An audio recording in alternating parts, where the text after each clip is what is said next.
Halo, Assalamualaikum warahmatullahi wabarakatuh. Selamat datang di channel YouTube saya. Untuk video ini kita masih berbicara mengenai seputar program hamil. Jadi untuk kali ini saya akan menjawab pertanyaan di Instagram kita.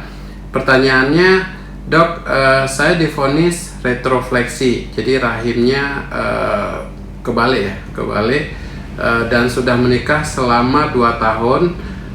Kira-kira apa tipsnya biar saya cepat hamil? Oke, sebelum saya bahas, biarkan iklan lewat dulu. Oke.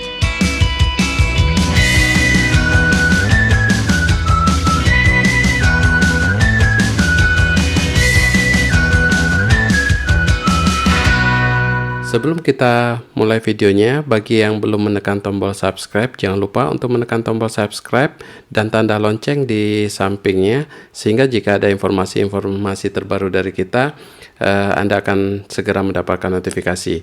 Menekan tombol subscribe ini gratis, dan dengan Anda menekan tombol subscribe, maka akan mendukung channel ini untuk tetap berkembang, sehingga kita bisa menyebarkan informasi yang lebih banyak. Oke, jangan lupa subscribe. Jadi untuk menjawab pertanyaan tadi, seorang ibu dengan menikah sudah lebih dari 1 tahun, kemudian sudah periksa ke dokter dan dinyatakan bahwa posisi rahimnya retrofleksi. Oke, mungkin saya jelaskan sedikit di sini. Ini gambaran dari rahim. Jadi kalau ini aja ya. Jadi ini bagian vagina, kemudian ini rahim.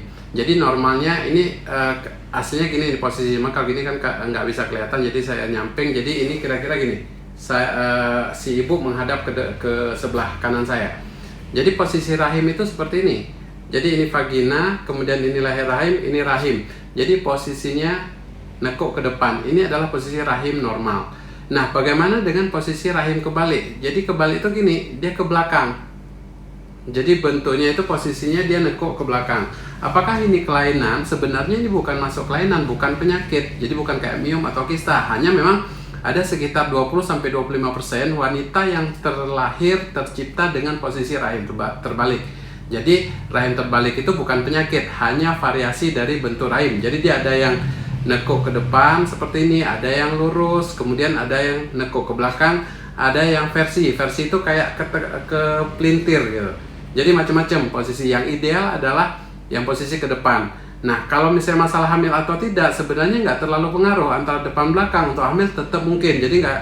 Tapi memang kalau dari statistik bahwa wanita yang terlahir dengan rahim antefleksi atau nekuk ke depan itu lebih mudah hamil dibandingkan dengan yang nekuk ke belakang.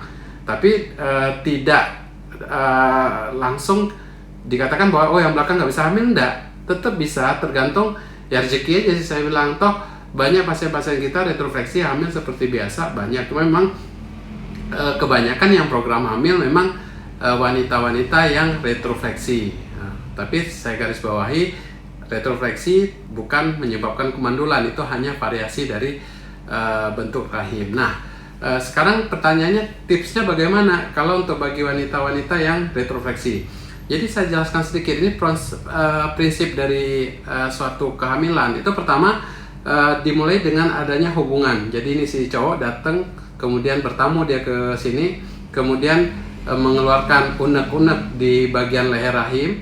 Kemudian di sini kalau pada antefleksi dia bentuknya kayak gini. Jadi kayak ada suatu lekukan di mana di situ akan sperma tertahan. Nah, ketika sperma tertahan di sini, dia kayak kantung ya, kayak lekukan, kayak parit lah. Jadi sperma dia tertahan di sini, dan dia setelah cairan maninya itu mencair, baru spermanya masuk. Jadi sperma masuk, kemudian masuk melalui tuba, saluran tuba ketemu sama sel telur, terjadi proses perkawinan, balik lagi ke dalam rahim. Nah, di sini dia nempel, terjadilah proses kehamilan. Pada pasien yang retrofleksi, karena dia posisi kebalik seperti ini, makanya cenderung dia tumpah. Jadi begitu hubungan, dia lebih banyak yang keluar dibandingkan yang masuk. Apakah nggak mungkin hamil? Nggak ada masalah sebenarnya. Toh satu sperma aja yang masuk ketemu sel telur itu sudah bisa menimbulkan proses kehamilan. Seorang laki-laki ketika dia melakukan ejakulasi itu bisa mengeluarkan sampai jutaan, 10 juta sampai 20 juta sekali keluar, dan dari jutaan itu nggak perlu semua untuk membuahi sel telur. Dia cuma cukup satu aja yang bisa, gerakannya bisa nyampe ke atas, hamil gitu. Jadi sebenarnya nggak ada alasan retrofleksi untuk nggak hamil, itu nggak ada alasan sebenarnya. Nah, kembali ke tadi, ketika misalnya habis ejakulasi kemudian karena dia posisi kebalik, lebih banyak cairan sperma yang keluar lagi dibandingkan yang masuk ke dalam. Apa yang bisa dilakukan? Yang pertama, usahakan ketika habis hubungan jangan langsung bangun. Jadi berikan waktu 2 jam sampai 3 jam lah. Karena yang perlu saya tambahkan di sini, ketika sperma keluar dari punya si cowok, itu nggak langsung sperma itu jalan. Dia terikat oleh cairan mani, cairan semen ya.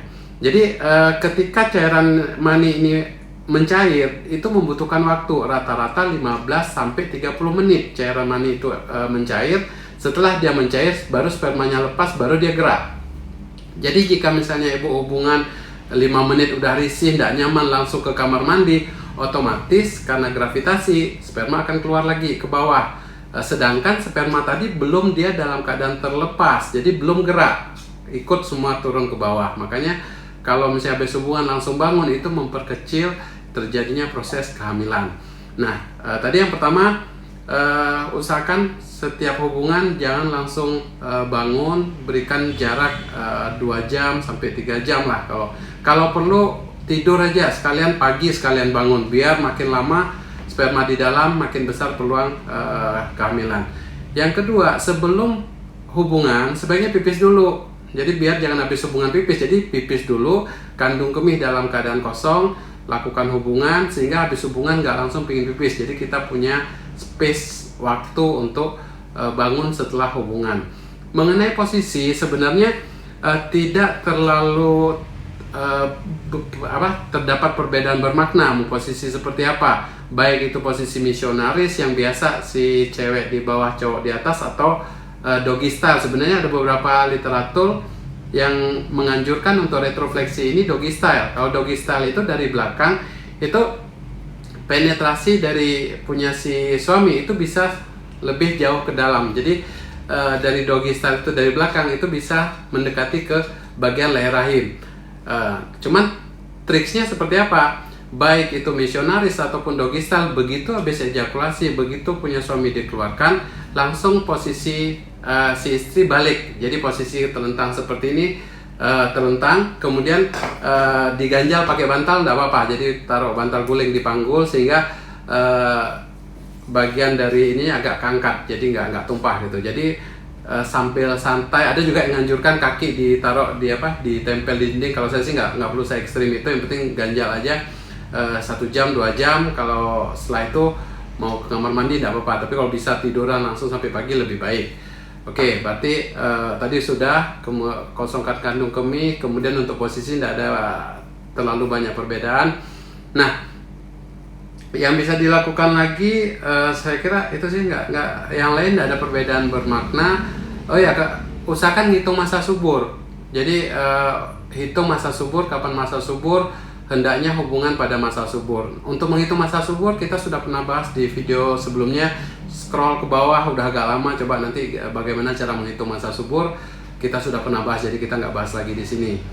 Saya kira retrofleksi udah gitu aja sih, sebenarnya nggak terlalu banyak perbedaan.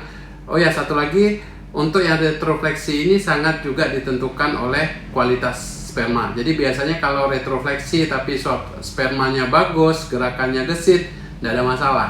Tapi kalau misalnya pada retrofleksi ketemu suami yang memang gerakan spermanya asteno, yang gerakannya lambat, nah itu jodoh namanya. Jadi retro ketemu sama asteno, itu yang biasanya agak lama untuk terjadi proses kehamilan.